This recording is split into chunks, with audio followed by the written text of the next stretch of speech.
Buenas tardes a todos los presentes y buenos días a todos aquellos que nos están siguiendo por vía telemática. Bueno, hoy tenemos como conferenciante al profesor Cristian de la Fe Rodríguez y bueno, como es norma, cuando una persona es invitada, pues se le hace una breve presentación, pues para que la gente se haga una situación del conferenciante. El doctor Cristian de la Fe es catedrático de la Universidad de Murcia, del área de Sanidad Animal.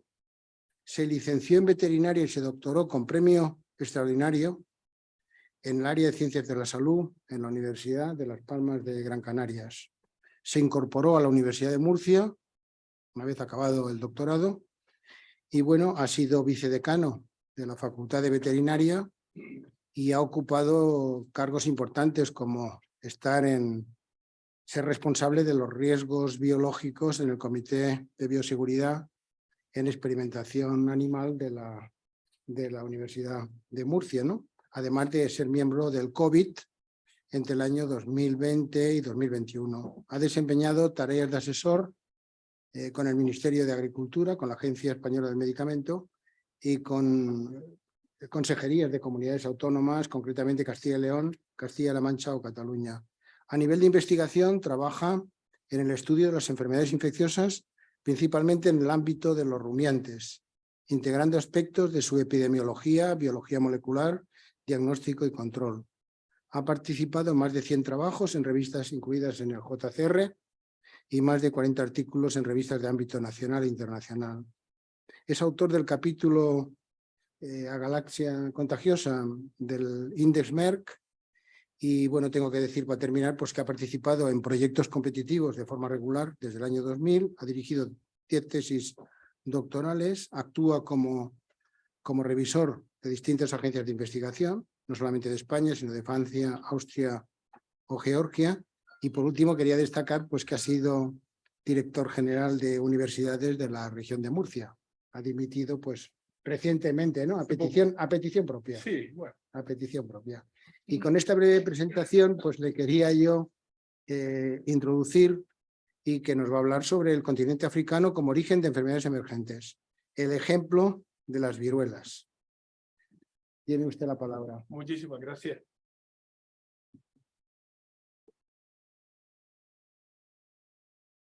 Bueno, excelentísimo señor presidente, excelentísimos académicos, señoras y señores, amigos. Bueno, para mí es un placer estar aquí esta tarde para hablar un poquito de cómo están actuando las enfermedades emergentes. ¿Funciona? Vale. De cómo están actuando las enfermedades emergentes, de cómo el continente africano bueno, es una base, ¿no? de emergencia de este tipo de enfermedades infecciosas, y para hablar un poquito más específicamente del ejemplo que hemos tenido desde el año pasado con las viruelas, ¿no? Una zoonótica y otra que específicamente afecta a los pequeños rumiantes, ¿no? La importancia de las enfermedades infecciosas la conocemos todos, ¿no? Junto a otros factores como bueno, pues el hambre o las guerras, pues desde siempre han sido un elemento trascendental en lo que es el desarrollo del ser humano. Y en este sentido, ¿no funciona esto? No va. No va. No. Bueno, y en este sentido, bueno, pues todos tenemos claro la importancia de lo que son las enfermedades infecciosas en el conjunto de lo que es la patología que afecta al ser humano, ¿no? Aproximadamente, para que nos hagamos una idea en lo que la presentación arranca, aproximadamente el 25% de las muertes que tenemos en el mundo actualmente podríamos asociarla a los agentes infecciosos, sin tener en cuenta aquellas patologías crónicas en las cuales estos intervienen, pero que finalmente la causa de la mortalidad es otra, ¿no? En este sentido, desde finales del siglo pasado se ha constatado un aumento, ¿no? del número de enfermedades emergentes.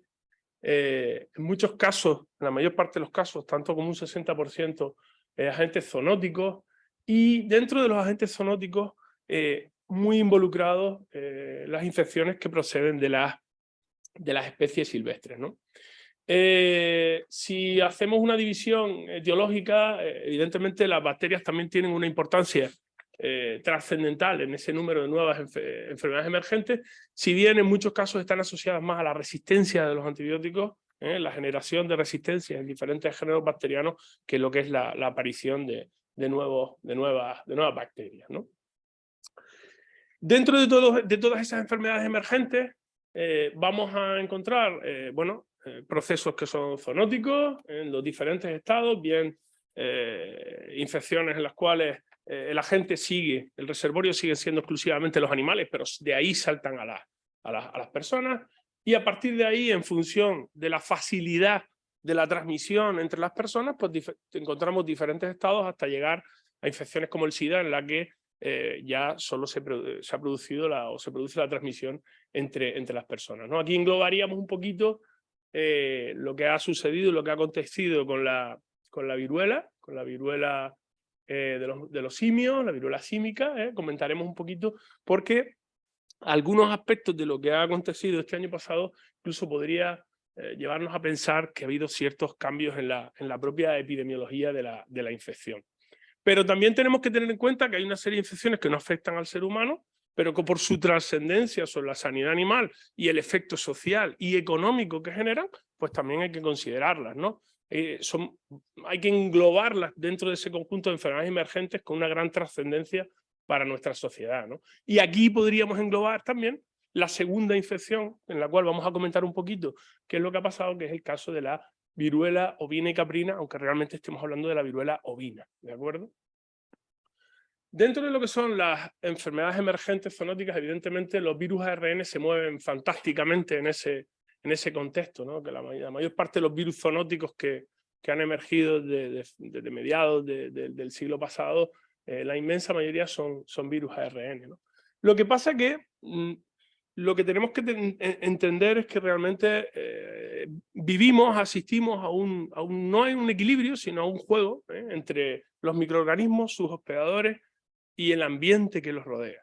Es decir, es una relación dinámica, permanente, en la cual unos están cambiando, pueden surgir nuevos hospedadores que le den un juego diferente a lo que son ese tipo de infecciones, y sobre todo hay un aspecto que es fundamental, que es todo lo que rodea a la bacteria, lo que llamamos el ambiente, ¿no? Es decir, todos esos factores que en la mayor parte de los casos están controlados por el hombre y que van a generar un efecto trascendental, fundamental en la generación de nuevas enfermedades, ¿no?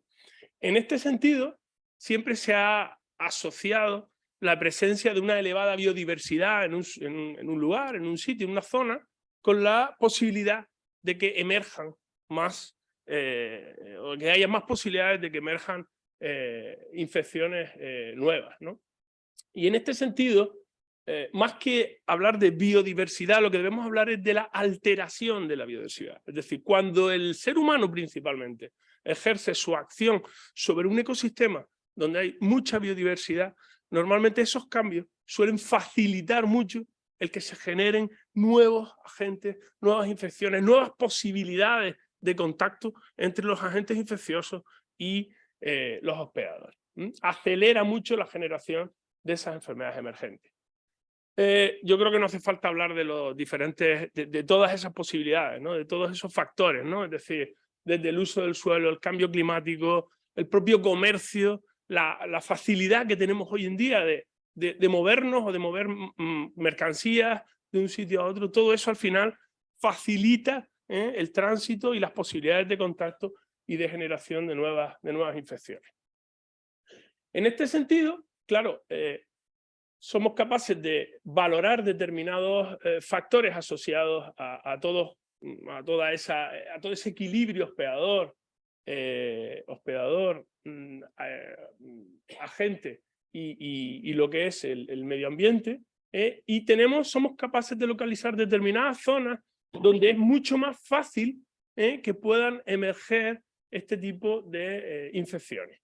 En este sentido, es bastante lógico ver que determinadas zonas, principalmente situadas en los trópicos, todo lo que es el continente asiático, el continente africano, una parte de Sudamérica, son sitios, puntos calientes, ¿no?, de posibles emergencias de este tipo de infecciones. ¿Por qué son sitios donde existe una mayor posibilidad de que emerjan estas infecciones? En primer lugar, porque las circunstancias ambientales son excepcionales. La biodiversidad que existe en muchos de esos sitios facilita el que pueda haber esos contactos y esa generación de nuevas infecciones.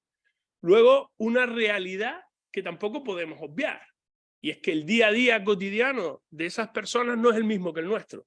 Nosotros vamos a un supermercado y tenemos toda la carne que queramos. En muchas ocasiones, en determinadas zonas, se consumen especies que básicamente son las que están a mano. Y motivan el ¿qué? Un riesgo mayor de un contacto con determinadas especies silvestres que, de no necesitar eso, no se realizaría.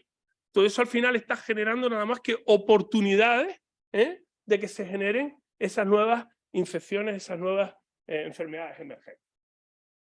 Hay unas circunstancias ecológicas también que son incontrolables. Nosotros no podemos controlar que un ave migratoria porte una garrapata que lleva la fiebre de Crimea-Congo y nos la acerque a nuestro territorio, quiero decir. Pero nuestra acción, forzando a lo mejor en determinadas situaciones esas migraciones o modificando eso, pues también va a modificar todos esos patrones. Los reservorios conocidos, la existencia, por ejemplo, todos lo sabemos, murciélagos, roedores, animales silvestres de diferentes índoles que participan como reservorios de muchos virus, de muchas bacterias, de muchos parásitos que algunos conocemos y la inmensa mayoría desconocemos, ¿no? Hace poquito se publicaba un trabajo científico que era fantástico y donde determinaba, no recuerdo, la presencia de cientos de coronavirus diferentes y nuevos en portadores totalmente asintomáticos, como eran diversas especies de murciélagos, ¿no? Es decir, conocemos una parte muy pequeñita, pero la parte que desconocemos es todavía más grande y más, bueno, pues apasionante en algunos aspectos, ¿no? ¿Por qué? Porque, fijaros, he utilizado la misma imagen y lo he hecho aposta. Es decir, conocemos algunos de los reservorios silvestres de este tipo de infecciones, pero la inmensa mayoría de ellos siguen siendo desconocidos. No sabemos qué pasa. Esto es una imagen de una selva en la República Democrática del Congo, quiero decir. Lo que pasa ahí dentro, en muchas ocasiones, es totalmente desconocido. No sabemos qué microorganismos portan muchas de las especies que pueden estar, por ejemplo, en zonas ricamente diversas o biodiversas, ¿verdad? ¿Cómo puede ser esta zona?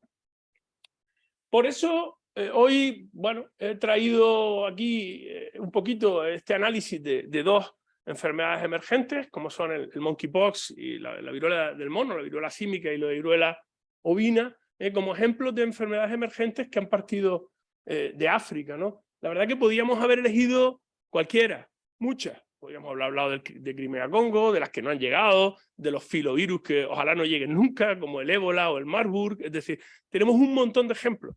¿Por qué? Porque África, conjuntamente con Asia y algunas partes de América, sobre todo Sudamérica, son ejemplos de zonas donde bueno, pues existe esa circulación, esa presencia de agentes potencialmente convertibles que se pueden convertir en enfermedades emergentes incluso a nivel mundial, ¿no?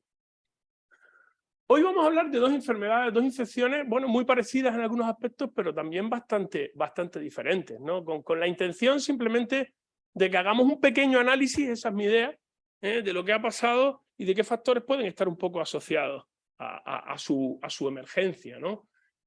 Por un lado, hablamos de lo que es la viruela ovina, una infección que, como vamos a ver, se está comportando como se ha comportado siempre, no está haciendo nada totalmente diferente, ¿de acuerdo? Bueno, caracterizada por la presencia de esas viruelas, de esas lesiones cutáneas, también con presencia de lesiones internas, sobre todo a nivel del aparato respiratorio, pero que lo más característico es la presencia de ese cuadro lesional cutáneo que aparece de repente y sin esperarlo en el sur de Andalucía y con posterioridad se traslada a Castilla-La Mancha y aquí la tenemos. Estamos ahora mismo esperando a ver un poquito qué sucede con esos últimos brotes acontecidos en Castilla-La Mancha, esperando que todas las medidas de inmovilización que se están realizando, pues ojalá tengan sus frutos y no tengamos que detectar o hablar de ningún otro brote de la infección, ¿no? El primer caso oficial, ya lo saben ustedes, se presenta en septiembre del año pasado en Andalucía. Lo que pasa que, bueno, lo más probable es que pueda haber habido algunos casos anteriormente que puedan haber dado pie a la aparición de esta infección en Andalucía, pero oficialmente la primera confirmación que tenemos de la presencia de la infección hay que datarla en la provincia de Granada a mediados de septiembre del año pasado. Y por otro lado tenemos una infección que es el monkeypox, la viruela del mono, que se presenta de repente bueno, pues iba a decir que en medio mundo prácticamente, es decir, este es un mapa de hace unos pocos días, cuando hasta hace muy poquito los eventos asociados a la viruela del mono pues estaban muy localizados en varias zonas de África, pues de repente aparece un evento de estas características. Creo que el otro día iban más de 110 países que habían declarado casos. Es decir, afortunadamente ya parece que está remitiendo el proceso, ya se detectan muy poquitos casos, pero todavía está activa la infección, la presencia de nuevos individuos infectados. ¿Qué ha pasado para que estas dos infecciones, de repente, el caso del monkeypox muy localizado en el centro de África, el caso de la viruela ovina, circulando, eso sí es cierto, prácticamente por toda África, también en determinadas partes de Asia, y de repente se planta en Andalucía? Si por lo menos fuera feria o algo, pero es que tampoco había feria, creo yo. Entonces, de repente se planta en el centro de Andalucía para generar una situación pues con diferentes, bueno, con una situación bastante compleja de resolver, ¿no? Lo más probable es que haya varios factores que estén implicados en la presentación de estas infecciones en nuestro país. Y lo que quiero es que analicemos un poquito qué sabemos y qué es lo que puede haber motivado la presencia de ambas enfermedades. Bueno, con respecto al monkeypox, si hay alguna cosa que no se ve, ya la iré diciendo yo, ¿de acuerdo? Hasta hace muy poquito, hablábamos de dos situaciones bastante diferentes en África, una muy localizada en lo que es la República Democrática del Congo, con bueno, una serie de casos documentados de bastante mayor gravedad, entre comillas, que los documentados en lo que es África Oriental, principalmente Nigeria, Guinea y estos países. Es decir, dos variantes del virus circulando con dos situaciones clínico-epidemiológicas bastante diferentes.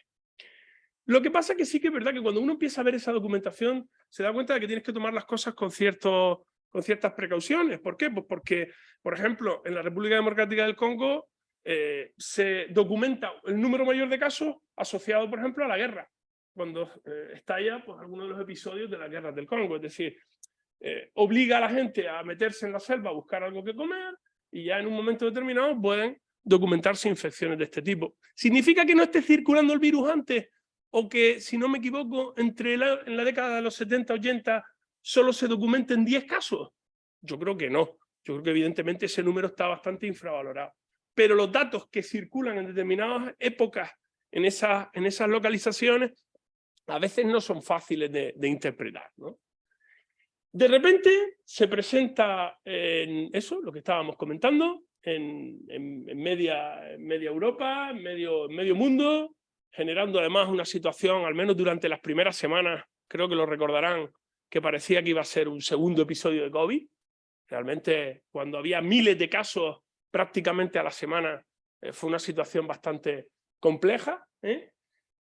Lo que resulta curioso es que esto pasa en 2022, pero si uno recoge la bibliografía de varios años antes, ya en el año 2018, algunos investigadores, sobre todo en la parte de África Oriental, alertan de que están aumentando el número de casos de monkeypox. No saben por qué. De hecho, es muy curioso que hablan de posibles cambios en la epidemiología, posibles cambios en el agente etiológico, en la biología, pero sí que detectan un incremento en la detección del número de personas principalmente afectadas, sin saber muy bien por qué. claro, uno dice, bueno, pues puede ser un problema de que haya nuevas especies, de que la transmisión se incremente, de que haya un mayor contacto entre los reservorios silvestres y las personas, pero el problema, ¿cuál es? Que cuando uno se pone a documentarse y a conocer qué es lo que pasa con estas infecciones, lo que se encuentra principalmente son interrogantes. Es decir, no hay nada claro. Ni siquiera, como vamos a ver ahora, las especies con las que uno piensa, tiene claro que son los reservorios de la infección, cuando ves trabajos de hace 2 o 3 años, no lo tienen nada claro. ¿Por qué? Porque la inmensa mayoría de la información que existe se basa sobre todo en infecciones experimentales. Infecciones naturales hay 2. 2 en 50 años. ¿Por qué? Pues porque es difícil meterse en el Congo a buscar un animal infectado de viruela. Es que no es lo mismo, ¿verdad? Hay que pensar ese tipo de situaciones. Vamos a recapitular un poco qué sabemos de la viruela del mono, ¿no? Bueno, aparece a finales de la década de los 50 en una colonia de monos en Copenhague, lesiones cutáneas principalmente, en diferentes partes del animal, 2 brotes, curioso, 2 brotes, 2 lotes de animales que se introducen aparentemente separados, y con algo muy curioso, y es que los primeros animales aparecen con síntomas casi 2 meses después de la entrada. Es decir, no coincide para nada con lo que es los periodos de incubación clásicos, por lo menos, de una viruela, que normalmente podíamos hablar entre, no sé, entre 1 y 2 semanas aproximadamente, ¿no? Esto ya nos da algunas pistas porque se determina claramente la presencia de individuos subclínicos, infecciones subclínicas en algunas de las poblaciones afectadas, ¿no? Un poquito más adelante, en otros trabajos, se observa que hay diferentes susceptibilidades entre las diferentes especies de simios, en este caso, de monos, que pueden portar el agente, mientras en algunos genera infecciones prácticamente asintomáticas, en otros genera infecciones pues, de mayor gravedad. Todo esto considerando todavía, que además es lo que hizo la OMS en su momento, claro, esto tenemos que contextualizarlo, nosotros estamos hablando del 2020, pero esto tenemos que llevarlo a la década de los 70-80 en plena campaña de erradicación de la viruela humana. Y dándole vueltas a si es que hay algún reservorio nuevo ahora que me estoy quitando el virus humano. Es muy curioso darle una vuelta a toda la información científica de esa época para ver cómo los compañeros de ese momento le daban vueltas a qué pasaba con esa gente, por qué se estaba determinando la presencia de lesiones similares a la viruela en animales silvestres, cuando antes no se había documentado.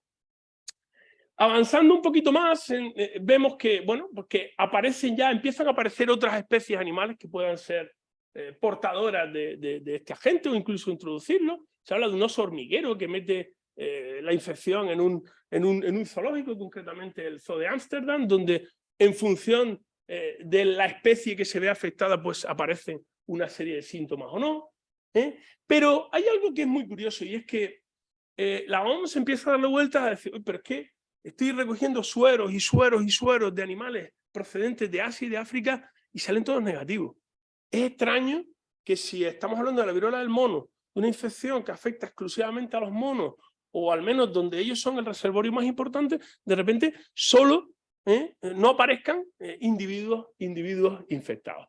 Esto es lo que hace que, contextualizando la situación que hemos dicho en plena campaña de erradicación de la viruela humana, pues se planteen tratar de averiguar si otras especies silvestres son las que están actuando como reservorio de esta infección. Y ahí, curiosamente, en esos primeros chequeos serológicos es donde aparecen especies como las ardillas o las ratas estas de Guinea, que parecen ser, a día de hoy, se considera que son los reservorios silvestres de la infección, por lo menos los que tenemos documentados. Lo de las ardillas es muy curioso, se detecta de una manera casi casual, porque cambiando de estrategia, en vez de chequear cualquier tipo de animal, lo que hacen es buscar animales que puedan estar afectados cerca de aldeas donde hay casos de monkeypox. Y de repente aparece una ardilla con síntomas a 300 metros de la choza de una persona afectada, ¿no? Y donde se determina la presencia de este virus, ¿no?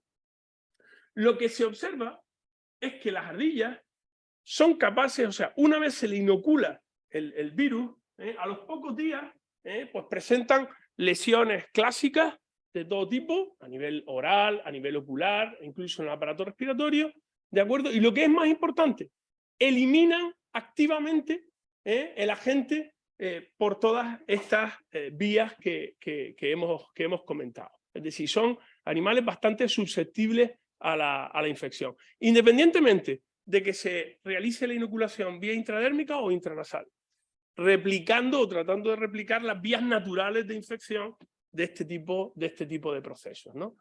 Excretan el microorganismo en grandes cantidades durante varios días, con lo cual, si uno ve esto, lo junta todo, pues además se observa que incluso individuos centinelas, individuos que no son inoculados directamente, sino que están a muy corta distancia de otros individuos inoculados, también se infectan y desarrollan esa sintomatología, pues en apariencia, con lo que nosotros sabemos y viendo todo esto en conjunto, dice, bueno, pues debe ser un reservorio importante de la infección.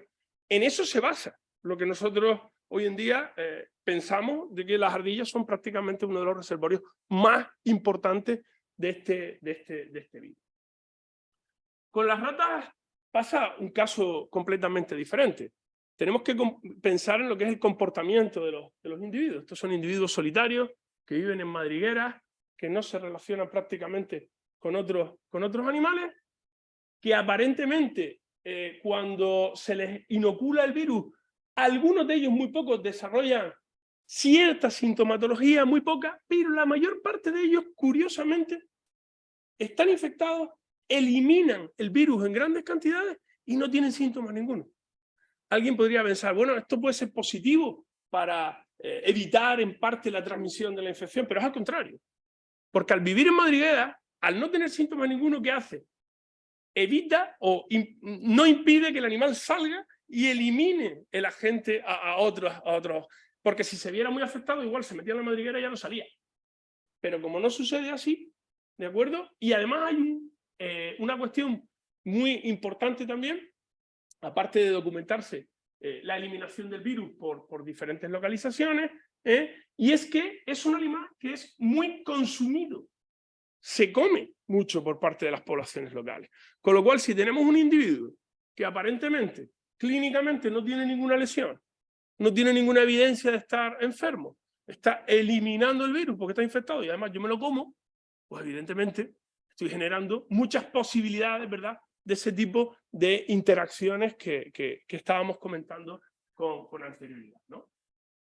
Con lo cual, cualquiera de estos dos ejemplos sirve, entre comillas, como posible reservorio de la infección. ¿Eso evita que haya otro? Pues no lo sabemos si hay otros agentes.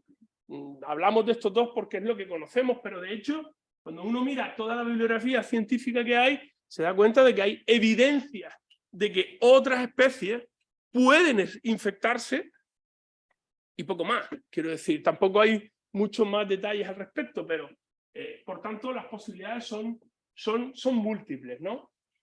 Eso se quedó demostrado en, yo diría, de los pocos, si no el único brote que hubo de la infección fuera de África hasta casi lo que ha acontecido en este 2022, ¿no? En 2003 hubo un brote de la infección en Estados Unidos, asociado a un cargamento de individuos infectados procedentes de África. ¿De qué especie? Ardillas, ratas de estas, lirones también, diferentes especies que teóricamente iban infectados y son trasladados a Estados Unidos. Pero lo curioso del caso no es eso. Se afectan, la infección se transmite después de un largo movimiento de animales por diferentes estados en Estados Unidos, a diferentes personas, no llegaron a 100 personas, pero en todas ellas la transmisión no viene a partir ni de las ratas, ni de las ardillas, viene de una especie que actúa de intermediaria, posiblemente incluso de amplificadora de la infección, que son los perritos de la pradera, o sea, bichos que no tenían nada que ver con la infección, y que se demuestra después de esto que tras el contacto con otras especies que sí están infectadas, pues son susceptibles a la infección, se ven bastante afectados. En algunos casos incluso eliminan grandes cantidades de la gente y se piensa, está digamos documentado y demostrado en algunos casos, la transmisión directa entre los propietarios de esos perritos de la pradera o sea, la infección de la gente entre ambos, ¿no? Quiero decir, que ¿quién dice que no puede haber otras especies que estén asociadas a la transmisión de la infección? Pues es muy complicado de documentar, ¿no? ¿Y qué pasa con los monos? Que al fin de cuentas tienen el nombre de la infección, ¿no? ¿Qué papel juegan, qué papel desempeñan en toda esta historia, ¿no? Pues vamos a volver a ese primer artículo que mostré a principios de la presentación, año 2018, esa aparente emergencia de la infección en Nigeria, ¿no? Allí documentan algo muy curioso, ¿no? Y es que está bastante clara la aparición de nuevos casos humanos, pero al mismo tiempo ellos lo asocian directamente a un mayor contacto de las personas con ese reservorio silvestre. Es decir, no es solo que entre la gente aquí en esta sala donde estamos todos y todos lo cojamos. Es decir, aquí está documentada un episodio de transmisión que afecta a muchas personas, ¿no? Allí no, allí estamos hablando de episodios que se documentan en diferentes partes del país, con lo cual estamos hablando de que hay diferentes momentos, diferentes contactos con este tipo de gente. Solo hay, curiosamente, un episodio en el que sí que se documenta una transmisión interhumano bastante elevada, que es, curiosamente, cuando la infección entra en una cárcel. Ahí sí que, de repente, hay muchas personas que están afectadas con el virus. Si tratamos de trasladar esta imagen a lo que ha pasado en el 2022, donde la infección y la extensión a lo largo del mundo en muchos casos está asociada a un evento concretamente, donde se congregaron cientos de miles de personas que luego se fueron cada uno a sus respectivos países, podemos encontrar ciertas similitudes un poquito en lo que es la epidemiología de ambos sucesos, ¿no? Pues bien, curiosamente, en un artículo publicado en Nature en el año 2017, en Nature Microbiology, las típicas colonias estas de simios que están monitorizadas durante muchos años, se documenta que aparece la infección al mismo tiempo en determinadas colonias de chimpancés que viven de un modo pues aislado del ser humano, ¿de acuerdo? Con síntomas diferentes en cada uno, es decir, se documentan la entrada de diferentes tipos de virus, no de uno solo. Ya sabéis que hoy en día, en fin, con la genómica, la proteómica, todas las ómicas estas, pues hoy en día casi son capaces de destripar los virus y de saber prácticamente dónde estaban ayer, ¿no? Pues, el más mínimo grado de diferencia entre unos y otros, ¿no? Lo que quiero decir con esto es que se documentan múltiples introducciones de la gente en las diferentes colonias de chimpancés con síntomas diferentes y partiendo de una cepa que genéticamente es similar a una que circulaba en el año 71, es decir, lo mismo que se documenta en los episodios en el ámbito humano, es decir, hablamos de introducciones desde diferentes puntos de una cepa que aparentemente no ha evolucionado mucho a nivel silvestre y que afecta a los individuos estos. Luego hay también documentado la transmisión entre algunos de los simios, de los chimpancés, es decir, que epidemiológicamente parece estar actuando el virus de una manera muy similar a la que ha actuado en el caso de la especie humana. Entonces, si tuviéramos que poner esta imagen, ¿dónde colocaríamos al simio? ¿Aquí como verdadero reservorio de la infección?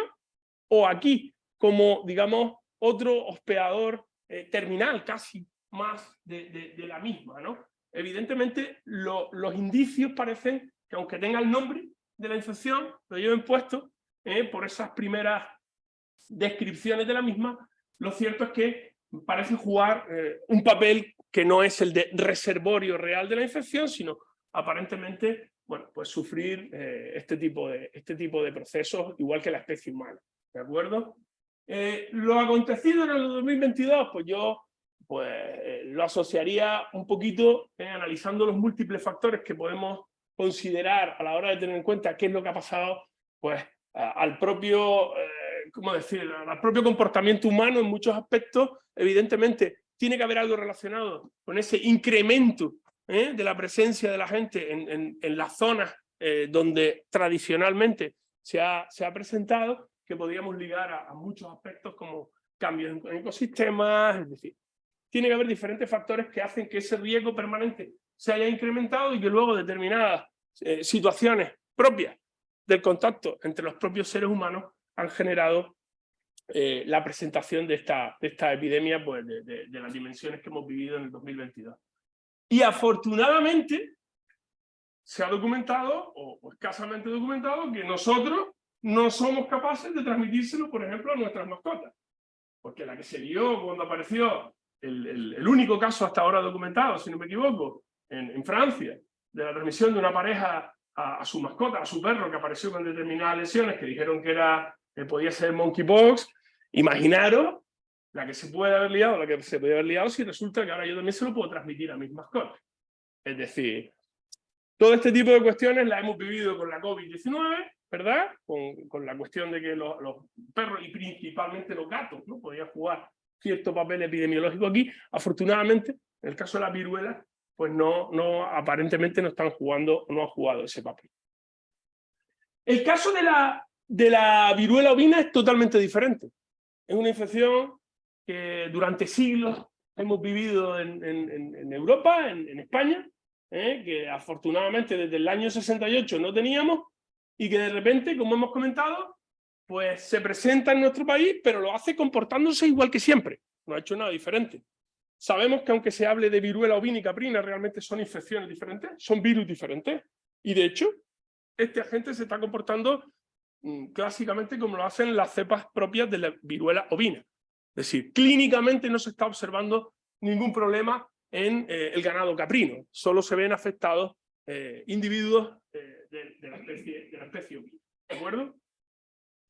Sabéis que son tres virus genéticamente muy parecidos, el virus de la viruela ovina y caprina y el de la dermatosis nodular contagiosa, que es una infección que afecta sobre todo a las vacas en África principalmente.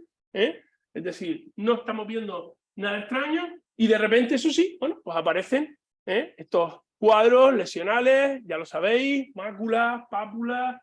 Hay una forma clínica de esta infección que es una forma nodular, que son verdaderos nódulos, que afortunadamente no se está presentando aquí. Es una forma que circula en otros países asociada a alguna variante genética de este tipo de virus, pero que no es la que está afectando ahora mismo en España y que genera, pues, unos cuadros clínicos lesionales que son muy significativos y sobre todo muy evidentes en las partes donde el animal, pues, no tiene lana, ¿no? Donde es más fácil de visualizar. Está afectando a todas las edades, animales adultos, animales jóvenes, ¿de acuerdo? Y a partir de ahí, si el cuadro progresa, pues aparece, pues, un poco más la sintomatología que están indicadas en los libros. Si no estamos viendo nada diferente, lo único que no lo habíamos visto antes, ¿no?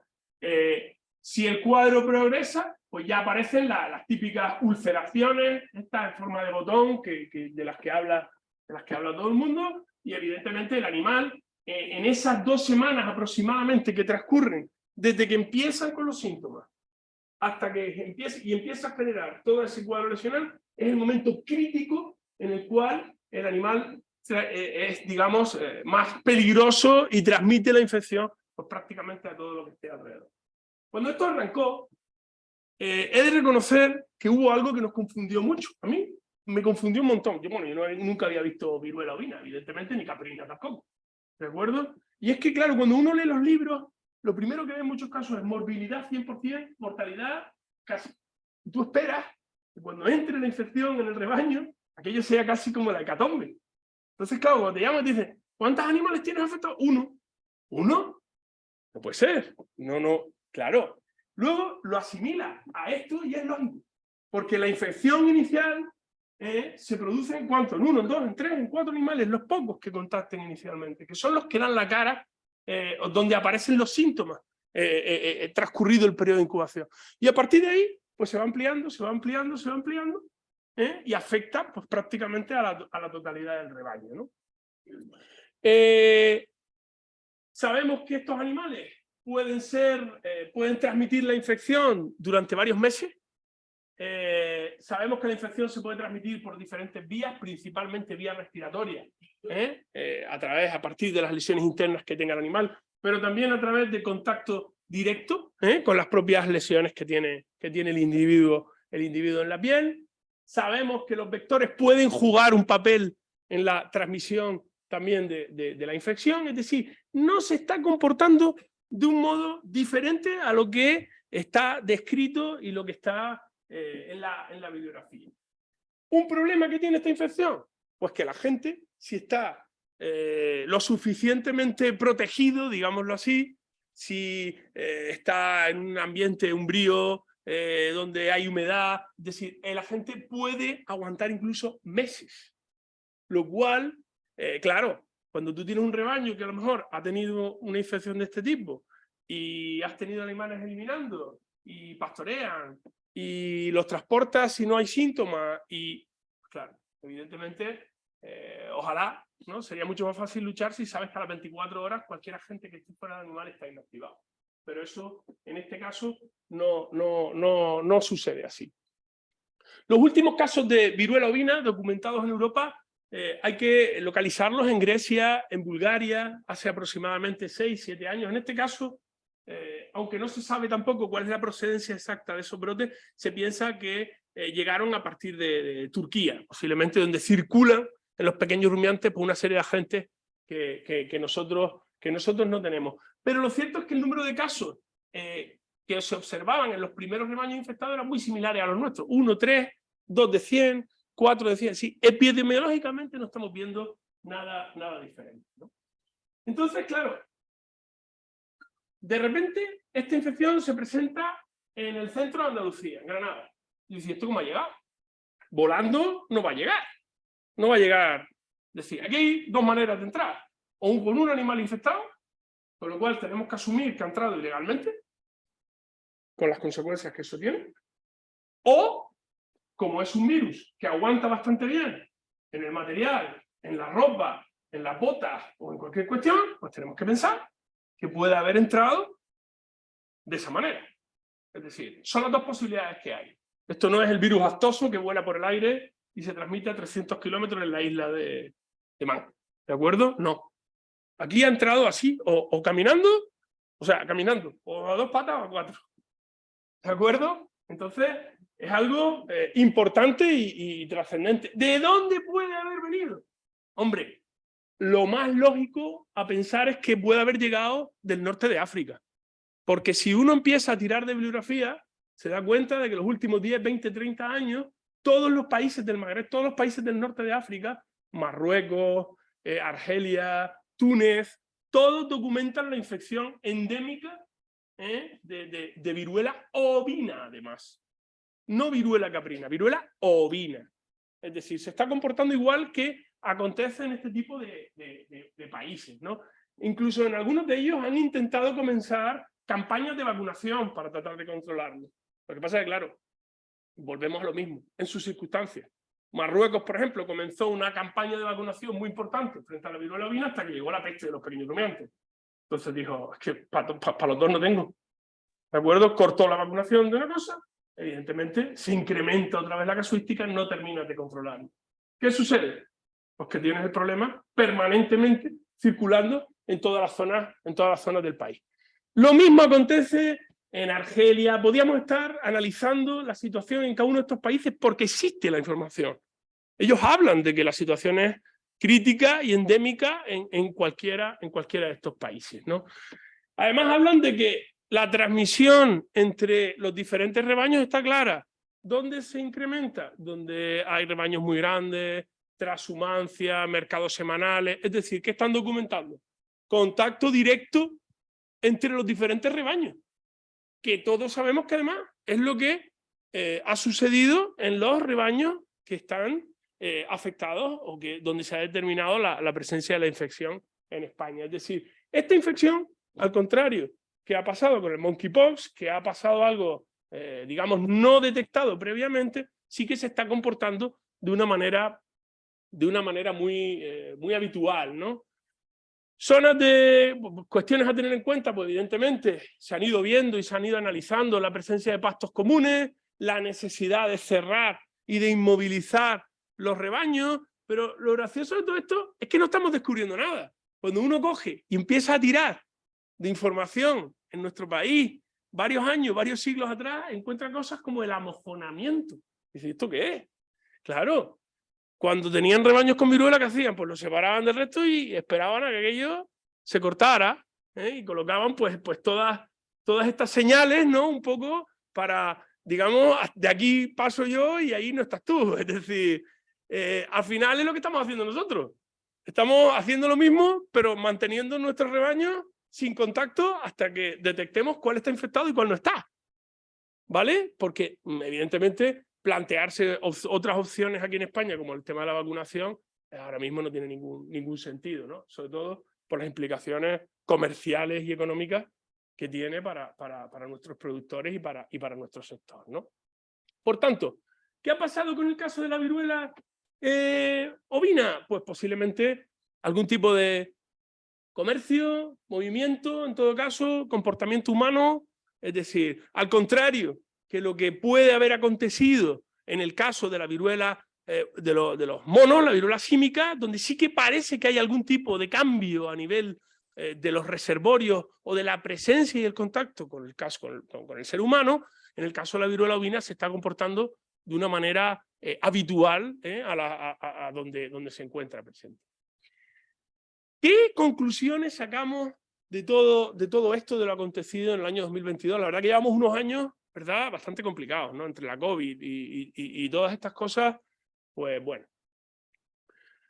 Lo que tenemos que tener claro es que nuestra exposición, a mi juicio, a los agentes infecciosos va a ser cada vez más permanente por el propio contacto nuestro con los mismos, por todas nuestras acciones sobre áreas donde, bueno, pues pueden existir reservorios de determinadas infecciones que desconocemos.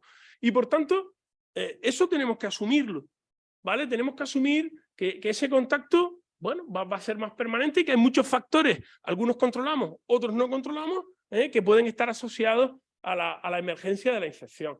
Tenemos que asumir que la realidad de buena parte de este mundo no es la que nosotros tenemos. Y que hay gente que cuando tiene una guerra, pues se tiene que meter a una selva a buscar algo que comer para su familia. Y ese algo que comer, ese contacto con especies con las que antes no contactábamos, puede generar relaciones que antes no existían y que en un momento determinado, según la adaptación, virus, bacterias, parásitos, hospedadores, puede generar la emergencia de nuevas infecciones. Es decir, a mi juicio, para atrás no vamos. En todo caso, hay que asumir que tenemos un riesgo mayor. Hay que asumir que esto es una realidad. Esto es un mercado africano. ¿De acuerdo? Ahí, estos son fotos sacadas en la República Democrática del Congo. Hay que asumir esto. Y esto pasa. Nosotros vamos a determinados sitios, pero hay personas que evidentemente, pues, su modo de vida y de alimentación, pues es esta. Y eso tiene unos riesgos que evidentemente, a la hora de generar nuevos eventos, ¿verdad? Dentro de esa biodiversidad, nuevos eventos donde surjan potenciales agentes zoonóticos, pandémicos o como queramos llamarlo, pues evidentemente es una realidad y tenemos que asumirla. Y ayudarlos. Porque hay muchos artículos que se plantean si lo estamos haciendo realmente bien. Porque ¿dónde invertimos nosotros todo nuestro dinero? En nuestros países. Pero es que a lo mejor donde hay que intentar invertir un poco más a la hora de evitar o limitar un poco el riesgo es ahí. Porque ya lo sabemos. Si hoy en día con las comunicaciones te plantas en 24 horas de un sitio a otro, no le puedes poner puertas al cielo. Entonces, hay que plantearse muy bien si estamos haciendo las estrategias o estamos desarrollando las estrategias correctas y estamos invirtiendo, que no me parece mal, evidentemente, en nuestra seguridad, en nuestros propios territorios, pero también tenemos que tener en cuenta lo que sucede en la realidad de todas estas personas. ¿De acuerdo? Ejemplos hay todos los que queramos. Podemos hablar de cualquiera de esos virus y de muchos más, de cualquiera de esas bacterias y de muchas más. Porque, repito, había un trabajo que estimaba que solo en posibles virus en la naturaleza podía haber del orden a 1.700.000 virus todavía sin identificar, de los cuales entre 600.000 y 800.000, a grosso modo, tendrían la capacidad de ser zoonóticos. ¿Vale? Yo creo que si nos ponemos aquí a contar, todos nosotros, los virus que nos abordamos, no sé si llegamos a 50. ¿De acuerdo? O a 100. Vamos a dar 100, entre todos. Estamos hablando de muchísimas posibilidades de transmisión de agentes que desconocemos todavía. ¿De acuerdo? Y además, tenemos que ser conscientes de las limitaciones que tenemos a la hora de controlar la transmisión de determinadas enfermedades. La lengua azul subía y la lengua azul llegó. La fiebre del Crimea-Congo, que cuando... Crimea-Congo, ostras, eso suena lejos, y de repente la tienes en Castilla-León. ¿De acuerdo? Y es una realidad que tenemos que asumir. La fiebre del Valle del Rif, hasta hace unos cuantos años, estaba en el Cuerno de África. Y el otro día en Mauritania. La peste de los pequeños rumiantes está dando vueltas en el norte de África, igual que estaba dando la viruela ovina y caprina. Y eso es una realidad que podemos hacer así y cerrar los ojos. Y decir, nosotros vivimos felices y contentos. Pero luego la realidad te vuelve otra vez al mundo y te dice cuál es la situación, ¿no? Evidentemente, controlar cualquier tipo de infección en animales silvestres no es lo mismo que hacerlo en nuestras condiciones, ¿de acuerdo? Es alucinante. Yo recomiendo que leerse, por ejemplo, todo el tema de las campañas de vacunación de viruela humana o de peste bovina. O sea, yo no me imagino yendo a los Masái a explicarles que tienen que vacunar la vaca. Yo no sé cómo se hace eso, quiero decir. Y fuimos capaces de hacerlo. La peste bovina no existe, igual que no existe la viruela humana, ¿no? Quiero decir, tenemos que darnos cuenta de esos contextos de donde nos van a venir esos próximos agentes, porque vendrán. Taparse los ojos es una tontería. ¿Qué podemos hacer? Y ya vamos terminando. Pues mejorar la vigilancia, tratar de obtener datos, muchos datos, todo lo que podamos en referencia a saber qué circula en los animales silvestres. En la medida de lo posible, no sé si es más una ilusión que otra cosa, pues tratar de reducir la exposición a este tipo de agentes. Evidentemente, cuando una persona no tiene que comer, busca lo que sea. Y eso creo que todos los que estamos en la sala lo entendemos. ¿De acuerdo? Invertir muchísimo en investigación y en control, y sobre todo ayudar mucho a los servicios de investigación y a los sistemas de control en estos países para que ellos actúen ahí como tampón. Y evidentemente, aunque parezca una obviedad o un eslogan ecologista, todo lo que sea conservar especies y hábitats, en la medida de lo posible, va a evitar todos esos contactos de los que al final, a lo mejor uno o dos, de las muchas miles posibilidades que hay, pues de ahí surgen este tipo de agentes. Y evidentemente yo creo que ya es algo que tenemos todos muy asumido, solo se puede hacer desde una perspectiva One Health, es decir, teniendo en cuenta que aquí no hablamos ni de animales, ni de personas, ni de virus, bacterias o parásitos. Esto es un conjunto, una relación muy dinámica de la que a veces surgen agentes como el monkeypox, o agentes como la viruela ovina, que de repente utilizan determinados factores, principalmente humanos, para generar algunos de los eventos que estamos viviendo. Y nada más, yo espero no haberles aburrido en exceso, solo hemos tratado de utilizar estas dos infecciones, una zoonótica, otra no, para un poco analizar qué factores pueden estar implicados en la transmisión de estas enfermedades emergentes. Y evidentemente pues simplemente tenemos que prepararnos lo mejor posible para estos eventos que han llegado y que desgraciadamente seguirán llegando, porque es propio de la situación que vivimos y que tenemos. Muchísimas gracias a la Academia por la invitación, un verdadero placer y un verdadero honor estar esta tarde aquí, y nada más. Muchas gracias.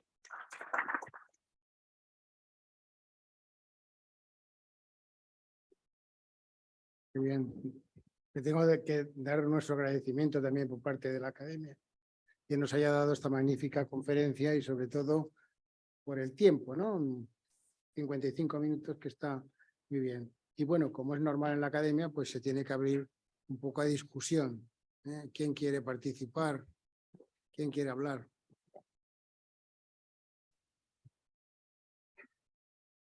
Sí. Buenas tardes. Buenas tardes. Quiero felicitarle, doctor Cristian de la Fe, porque ha sido muy interesante y clarificadora su exposición.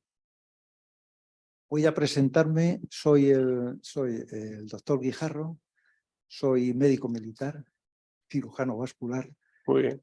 y soy también aficionado a la investigación histórica.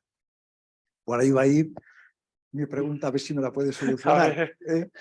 Entonces, yo sé, bueno, que ha estudiado el continente americano, pero yo me voy a centrar en un territorio subsahariano, Guinea Ecuatorial, Guinea Española. Ahí en esa zona, es un territorio pequeñito, y concretamente en el espacio en que fue territorio administrado por la metrópoli, que estuvimos muchos años, y entonces tomo la segunda parte de su título, las viruelas. Las viruelas. Entonces quería saber si allí, en ese territorio, hubo, sobre todo en el siglo XIX, hubo, si tiene conocimiento de que hubiera alguna epidemia en esa zona. Si la hubo, si lo conoce, si la hubo, pues quería saber, a ver, qué medidas se tomaron para prevenir esa enfermedad. La vacuna, ¿cómo llegó? Sabemos cómo llegó a otros sitios. Ahí, ¿cómo llegó? Hubo institutos de vacunación o centros de vacunación, digo yo. Vacunadores, los médicos lo sabemos, vacunadores.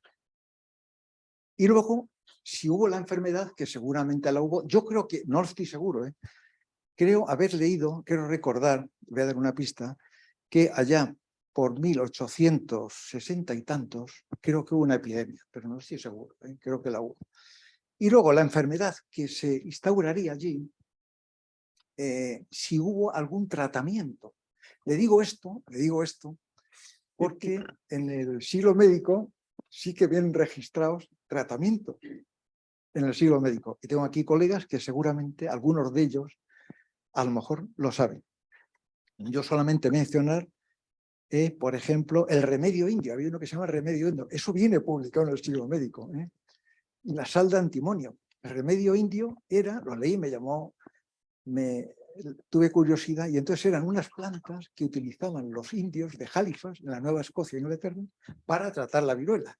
Entonces, bueno, claro, quiero extenderme, no sé si, lo siento, perdone, pero bueno, es que me ha parecido tan interesante lo que has puesto y veo que tiene tantos conocimientos sobre la viruela y sobre toda su exposición, investigación que ha hecho, que a ver si puede contestarme alguna cosa. Muchas gracias, doctor Cristian. Muchas gracias por la pregunta. Desafortunadamente, pues no tengo yo... que hubo casos seguro. O sea, eso, vamos, por la extensión, por todo lo que hablan los libros de la extensión de la infección en esa época, yo estoy seguro de que, date cuenta que estamos hablando de una infección que documentaba hasta un 30% de mortalidad, es decir, estoy seguro que tuvo que haber.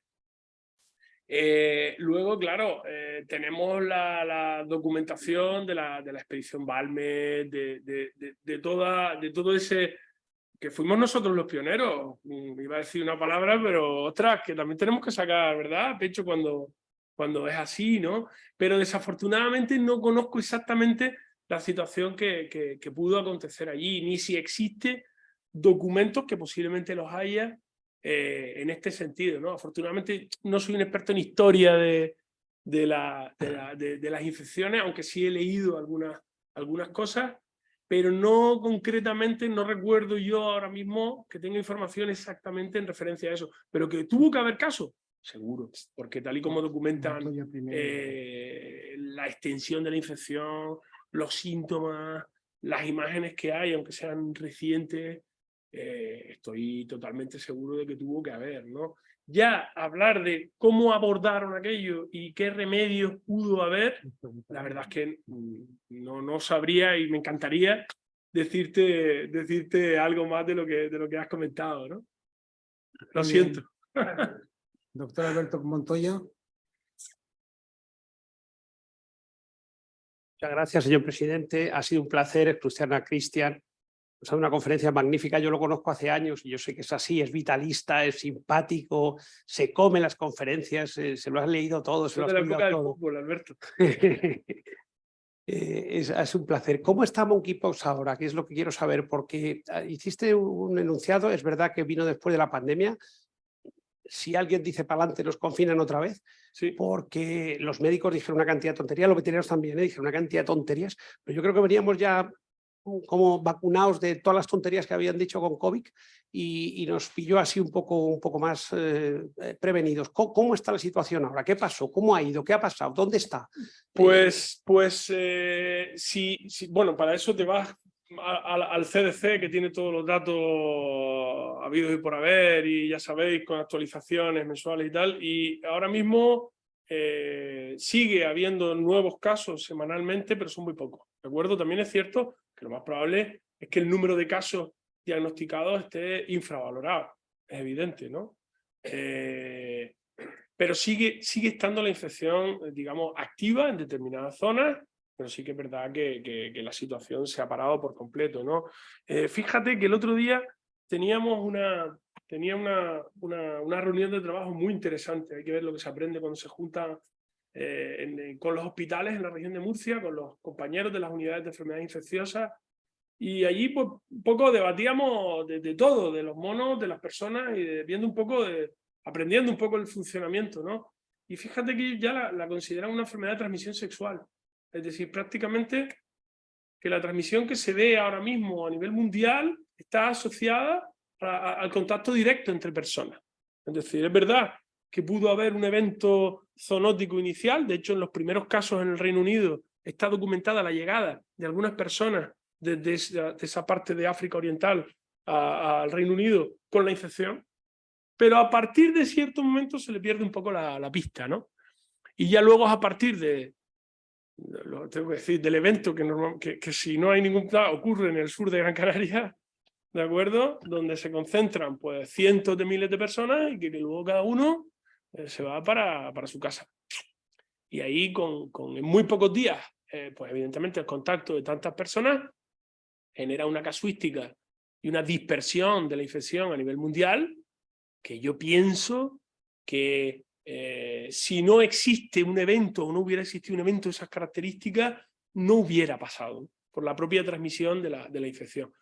Y el otro día, repito, o sea, estábamos analizando, esto fue hace un mes y pico, y estábamos analizando un poquito la situación de la infección y todos coincidían en eso, en prácticamente englobarla ya como una enfermedad de transmisión sexual. Y no es que se transmita solamente de un modo sexual. Sabemos que con un contacto directo con una persona infectada, en un momento determinado que esté eliminando, te puede llevar el virus puesto, ¿vale? Pero está tan ligado a ese contacto íntimo y cercano, ¿no?, entre las personas, que evidentemente se ha documentado en prácticamente todos los casos, que lo consideran de esa manera. Claro, ¿se están vacunando en todos los países? No. ¿Se está controlando exactamente igual en todos los países? No, pues en unos más que en otros. Y eso posiblemente es el origen de ese goteo de casos que existe en la actualidad. Creo que anda en torno a 85.000, 86.000 a nivel mundial diagnosticados, ¿vale? Pero en apariencia, si tú ves la evolución de la infección, es evidente que ha disminuido una barbaridad, ¿no? Muy fuera ya, Alberto, de aquellas primeras semanas, que te doy totalmente la razón, ¿no? O sea, fueron caóticos la época en la que empezaron a diagnosticarse casos por todo el mundo a miles. Daba la impresión, con la idea de todo lo que había pasado con la COVID, y que nos íbamos directo otra vez a confinarnos, ¿no? Fueron 2 semanas, 2-3 semanas bastante complejas, ¿no? Si tratamos de hacer una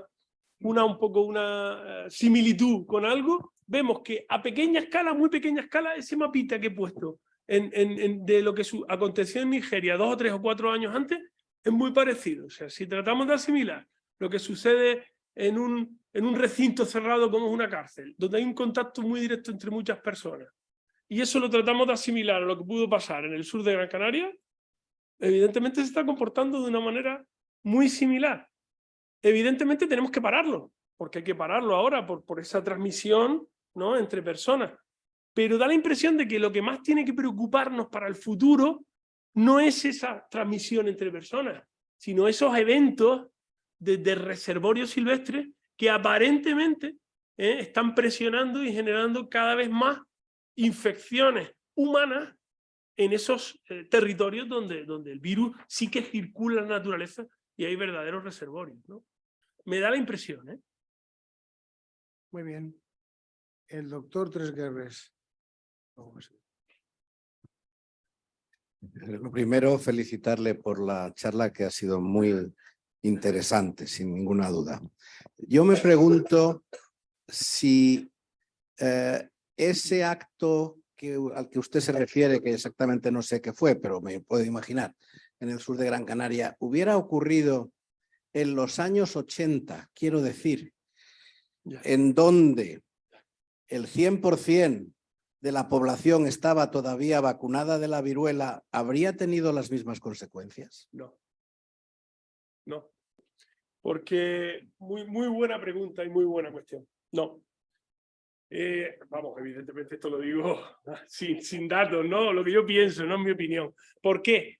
Porque se ha observado, eso está documentado, sobre todo en países, evidentemente, africanos, y sobre todo donde más información hay es en el Congo, ¿no? Donde evidentemente pasan todas las desgracias, pues muchas veces no sabe uno qué es peor, si pelearse con esto, o con el cólera, o con yo qué sé qué, ¿no? Entonces, está documentado que con el transcurso de los años, después de finalizar la vacunación de la viruela humana, la casuística y la epidemiología de la infección va cambiando. Por ejemplo, en los primeros años se documenta la infección sobre todo ¿dónde? Niños pequeños, en gente que no está vacunada todavía, etcétera, etcétera.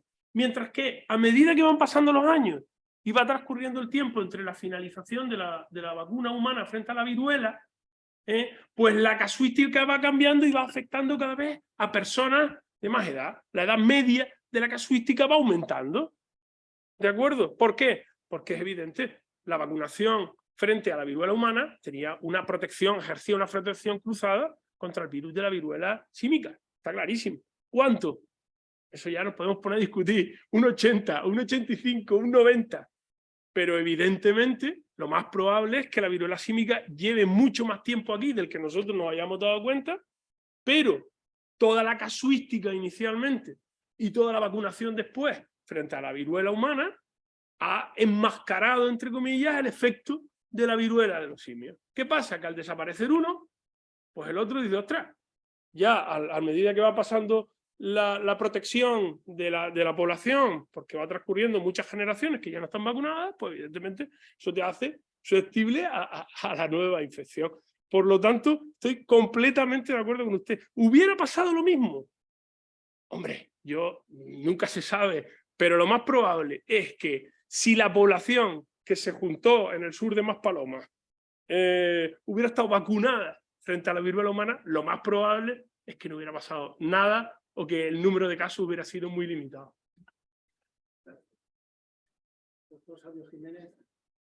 Muchas gracias, señor presidente. Le felicito por su magnífica conferencia. Ha sido muy interesante y me ha gustado mucho. Yo tengo una duda y se ha traslucido, se ha tocado tangencialmente en el uso de la conferencia. Así como en el VIH reactivó una serie de enfermedades que estaban un poco aletargadas, el COVID-19 reactivó lo del la viruela del mono, algún tipo de enfermedad emergente de este tipo. Muchas gracias.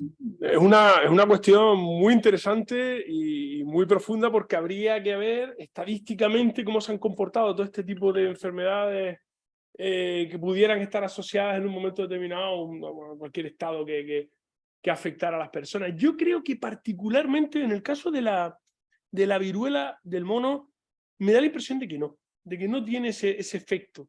Me da la impresión. ¿Por qué? Porque aparentemente, en primer lugar, la COVID-19 no tiene nada que ver con que epidemiológicamente el virus circule más en la naturaleza. Ahí la COVID no entra ni sale. Ni tampoco tiene nada que ver con el hecho de que el virus salte en determinados sitios a hospedadores humanos, ¿vale? A personas que en un momento determinado te cojas el virus, bueno, puedes tener más síntomas o no, o ninguno, y ya está.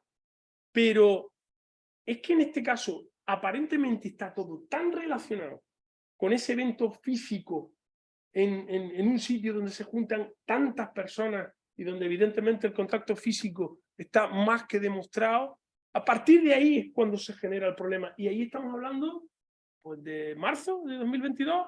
Es decir, ya la parte del COVID, la parte dura del COVID estaba bastante superada. Que en ese evento puede haber habido personas infectadas por COVID, pues evidentemente, seguro que sí. Que el desenlace hubiera sido diferente de no existir esas personas infectadas con el COVID o incluso vacunadas con el COVID. Yo tengo mis dudas. Yo tengo mis dudas porque uno es un coronavirus, el otro es un postvirus. Aparentemente no hay esa inmunidad o esa interacción entre ellos. Yo si tuviera que jugármela ahora diría que no. Yo diría que sucede lo mismo. Igual me equivoco, pero yo diría eso. Muchas gracias. Muy bien. Si no interviene nadie más, pues vamos a concluir la sesión. Realmente a mí me ha gustado también mucho. Y bueno, me ha gustado porque se ha dedicado a los temas de epidemiología, que es lo más bonito de las enfermedades infecciosas, ¿no? No se ha dedicado preferentemente a la descripción morfológica ni del genoma viral, pero lo ha hecho muy bien. Luego también ha hecho la etiopatogenia y luego la sintomatología o signos clínicos que nosotros utilizamos como modo de transmitir, ¿no? Por lo que se ve todo es realmente pues, es algo que es consecuencia pues, de ese cambio climático, de los factores humanos, de esta alteración de la biodiversidad y luego, lógicamente, porque estamos en un mundo globalizado, ¿no? Estamos en un mundo globalizado que tampoco veo que tomamos muchas precauciones cuando estamos viajando. Yo antiguamente había visto pues, que había almohadillas en los aeropuertos donde te desinfectabas los zapatos y que realmente evitabas, y esto pasa en Japón, por ejemplo, y en Estados Unidos, ¿no? Pero en el momento actual no veo tantas medidas. Y por lo único que quería decir, que estoy de acuerdo con el tema de los reservorios, yo he trabajado concretamente con Meriones ungulatus, que es un gerbilus, porque tiene unas características fisiológicas, tiene receptores P específicos en el colon, y bueno, he trabajado sin ningún problema. Es decir, que son reservorios que tú te los traes, te los has importado, y bueno, que ahora tiene mucha importancia todo esto, ¿no? ¿Cómo podemos solucionarlo? Yo creo que la única forma es la educación sanitaria, ¿no? No hay otra solución.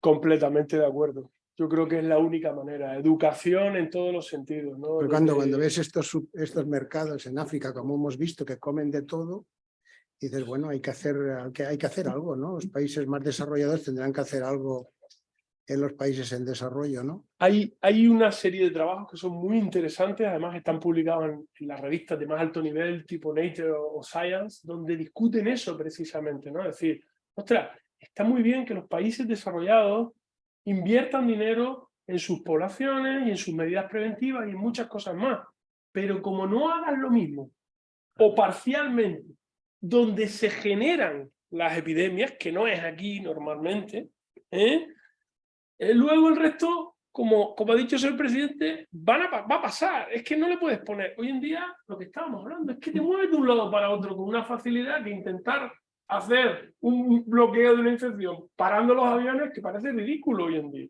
¿Por qué? Pues porque la movilidad, el transporte, el comercio, todo es tan dinámico que entre que eso es muy dinámico y las propias infecciones son muy dinámicas también. ¿Quién te dice a ti cómo paras una COVID donde hay portadores asintomáticos? Es que eso no puedes parar. Entonces, tenemos que aprender que la única manera que tenemos de controlar esto es, por un lado, la educación. Totalmente de acuerdo. O sea, ahí hay un trabajo ingente que realizar, creo yo, en este sentido, en el sentido, por ejemplo, de la resistencia a los antimicrobianos. O sea, hasta el otro día estábamos haciendo disparates, es una consecuencia nuestra. Yo todavía recuerdo el sabor del Clamoxil. O sea, coño, si es que todos teníamos un bote en casa. Entonces, ¿qué queremos? Es una consecuencia de todo eso. Entonces, hay que invertir en educación en todas estas generaciones que vienen para que sepan dónde están y cuáles son los riesgos. Y a la vez, tratar de ayudar a todos estos países en vía de desarrollo para que, por un lado, implanten las medidas básicas de control de este tipo de agentes. Y evidentemente, pues claro, escenas como esta, que es una foto tomada hace 3 días en la República Democrática del Congo, de los mercados, evidentemente mientras eso exista, el riesgo siempre va a existir. Y eso no lo vamos a poder evitar por muchas mascarillas que utilicemos y muchos desinfectantes que usemos aquí. Pues muy bien, pues muchísimas gracias. Ha sido una conferencia muy amena y además usted gesticula muy bien. Ha hablado. Soy profesor universitario, no me queda otra, sino a las 8 de la mañana se me duermen todos allí, o sea que hay que mantenerlos espabilados. Con un acento canario que es muy agradable, ¿eh? Y de alguna manera, pues que bueno, que le tengo que dar las gracias y espero que cuando tenga más datos, pues nos pueda hacer una situación Cuando quiera. más actualizada de la situación de este tipo de enfermedades. Fantástico. Y bueno, en reconocimiento pues a su esfuerzo, le vamos a dar pues un diploma que dice: la Real Academia de Ciencias Veterinarias de España otorga el presente diploma de reconocimiento al profesor doctor don Cristian de la Fe por su intervención en la sesión celebrada el día 20 de febrero del 2023 con la conferencia titulada "El continente africano como origen de enfermedades emergentes, por ejemplo de la viruela", Madrid 20 de febrero, firmado por el secretario general y por mí. Muy bueno. Pues muchísimas gracias. Muchísimas gracias. Muchas gracias. Muy bien, y sin más se levanta la sesión y les doy las gracias a todos aquellos que nos han seguido por vía remota. Muchísimas gracias.